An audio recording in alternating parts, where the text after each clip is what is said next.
ፀሐይ ሰረቀት። ፀሐይ ሰረቀት ማለት ፀሐይ ወጣች ማለት ነው። ይሄኛው ንጉሱ ሰ መሆን አለበት። ሰረቀ ማለት ወጣ፣ ተገኘ የሚለውን ትርጉም ለማምጣት በዚህኛው ሰ ወይም በንጉሱ ሰ መጻፍ አለብን። ስለዚህ በዚያኛው ሰ በስህተት ፀሐይ ወጣች ማለት ፈልገን በእሳቱ ሰ ብንጽፈው ፀሐይ ሰረቀች ወይም ሌባ ሆነች እንዳይሆን ፀሐይ ሰረቀት እንላለን ማለት ነው። ስለዚህ ፀሐይ ወጣች ይሆናል። ወልዱ ሆረ ሀበ ቤተ ትምህርት። ቤተ ትምህርት ብዙዎቻችሁ እንግዲህ ትምህርት ቤት ለማለት ትምህርት ቤት ሊመስላችሁ ይችላል። ቤት ማለት ይሆናል፣ ግን ማቀየር አለብን። ቤተ ትምህርት ስንል ነው ትምህርት ቤት የሚሆነው። ወልድ ማለት ልጅ ማለት ነው። ወልዱ ስንል ልጁ፣ ሆረ ማለት ሄደ። ወልዱ ሆረ ሀበ ቤተ ትምህርት፣ ልጁ ወደ ትምህርት ቤት ሄደ ማለት እንችላለን ማለት ነው። እሺ ወተራከበ ምስለ አብያጺሁ። ቢጽ ማለት ጓደኛ ማለት ይሆናል። ቢጽ የሚለውን ስናበዛው አብያጽ ይሆናል፣ ጓደኞች ለማለት። አብያጺሁ ስንል ጓደኞቹ፣ ምስለ አብያጺሁ ከጓደኞቹ ጋር።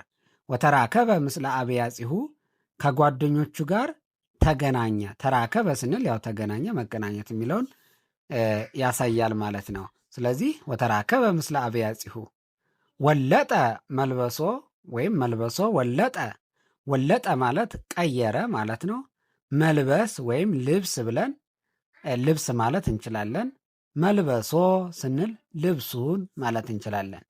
ስንተረጉም ከፊት ያለውን ወደኋላ ለአማርኛው እንደሚስማማ ወይም አሁን ለምሳሌ ቀየረ ልብሱን አንልም። ስለዚህ ወለጠ መልበሶ ስንል ልብሱን ቀየረ ማለት ይሆንልናል። ከዚያ በኋላ ህብስት ማለት ዳቦ ማለት ይሆናል። ተሳየጠ ማለት ገዛ ማለት ይሆንልናል። ተሳየጠ ህብስተ ዳቦን ገዛ። አሁን በቀጥታ ትርጉሙን ያው በአማርኛው በሚስማማ ሳናደርግ ቀጥታ እንተርጉመው ካልን ህብስተ ማለት ዳቦን ይሆናል ተሳሃቢ ስለሆነ። ዳቦ ገዛ ግን በአማርኛ ስለምንግባባበት እንጂ ህብስተ የሚለው ዳቦን ነው የሚሆነው። ስለዚህ ተሳየጠ ህብስተ ማለት ዳቦን ገዛ ማለት ነው።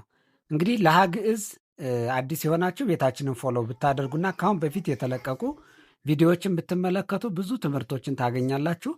ከዚህ በኋላም የሚለቀቁትን እየተከታተላችሁ ቤተሰብ ሁኑ። እንደዚሁም ደግሞ ሙሉ ትምህርቶችን በሀግዕዝ የዩቲዩብ ቻናል ገብታችሁ ፓርት አድርጌ ለቅቄላችኋለሁ። ፕሌሊስት ውስጥ ገብታችሁ የግዕዝ ቋንቋ ትምህርቶች በክፍል የሚል አለ። እሱ ውስጥ ክፍል 1፣ ክፍል 2 ከታሪኩ ቁጥር፣ ፊደል እያለ የሚሄድ አለ። እሱን ማግኘትና መጠቀም ትችላላችሁ። ሰናይ ጊዜ